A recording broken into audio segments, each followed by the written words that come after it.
Set dial.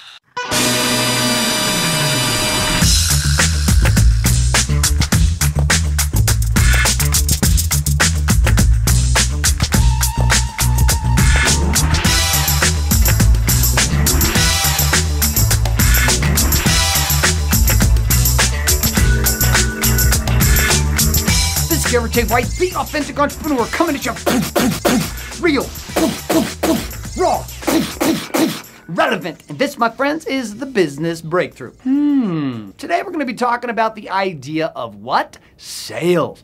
But particularly we're going to get down to the down low you go, bro. Huh? Here's the deal. People take action to buy products, services, and experiences in order to overcome pain. People, me, you, all of us, we are 4 to 5 times more likely to buy a product, a service, or an experience, or participate in an exchange of money if we find something that overcomes our pain than we are to pursue something in our pleasure. Let me give you an example. When your marriage is okay, or when life is okay and marriage is great, I don't remember the last time hearing about a couple that was married that said, you know what, we're real excited. We've been going to these really cool training workshops, or we've been going to this really cool therapist. Our marriage is on fire. It's always been on fire. We were just looking to make it more on fire.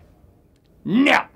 The truth is, the only people who go to therapy and go to workshops are people whose marriages are sucking, right? So when you're in pain, you tend to pay. When you're in pain, you pay. When you are in pleasure, you might pay. Even people going as far as pornography addiction or alcohol, people aren't paying because they're in pleasure. They're paying for a way to overcome what? Pain. When I used to drink all the time, this is actually in my office, it's a whole nother game I'll tell you about later. But in this situation of the alcohol, I used to drink in order to overcome the pain. So when somebody offered me the vodka and they sold this to me, it was something I purchased, consumed of,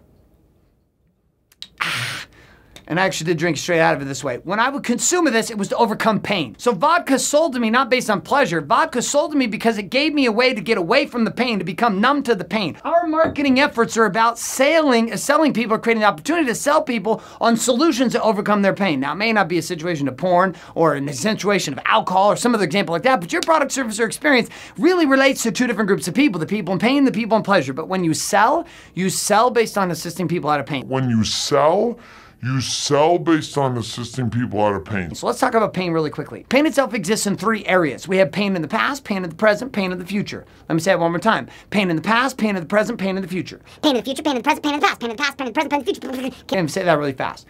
So what do I mean about this? Well, I'm going to give you a series of questions that you can ask somebody. One of the questions you can start out with in your sales conversation is this. So what's not working for you right now? Now, in that question, it's kind of ambiguous, it's really out there, etc. But if you allow people to be specific and say, okay, cool, well, what's really not working? And let's say they're saying that my money situation is not working. You're like, okay, great. Well, what is it about your money situation that's not working? Now, as I ask that second question, what about your money situation that's not working? Then they define it for me. And I say, okay, great. Now I'm going to take the pain to the past. Now, this is what we call expanding the pain. I take the pain to the past and I say, in the last 2 years, what has been the cost for you experiencing your financial situation the way it is? Now, in going to the past with that pain and then having to measure the cost, what we're doing with the pain is we're expanding the pain. Now, we have to expand the pain because a lot of times people have numbed the pain, like I used to with alcohol. They numb the pain so they can't feel it. We're attempting to expand the pain so they feel it because we know that people are more likely, 4 to 5 times more likely to act and to move in an action to buy a product, service, or experience to overcome pain than they are to pursue pleasure. Let's take it to the other end. Then I take it to the future and I say, okay, cool. Now let's take that same cost and let's measure it in the next 2 years. If you were to give me a picture, paint a picture for me in your mind about what the world would look like in the next 2 years if nothing changes for you. If nothing changes for you in the next 2 years, what would that situation of not having enough money look like? Well, it would look like this, and this. Okay, great. So can you see that things in the past have been a certain way and in the future they're not going to look much different? And then you bring it back to the present and you say, okay, great. What has to be done different today? And if you were to do something different today, what would that be? Knowing that the past has been the way it is and the future is likely to be the way it's going to be. What gets to be different about today so that you can overcome that situation? Whoa. Now, this is only step 1. We're going to continue this cycle every single week here on the Business Breakthrough for the next couple weeks, talking about where you go with this pain from there. But this is what we call expanding the pain, taking it to the past, taking it to the future, bringing it back to the present through a series of questions. My name is Garrett J. White. This has been About Sales, and I'm reminding you to be authentic. Deeper, deeper, deep. This is Garrett J. White reminding you to be authentic, and this has been the Business Breakthrough.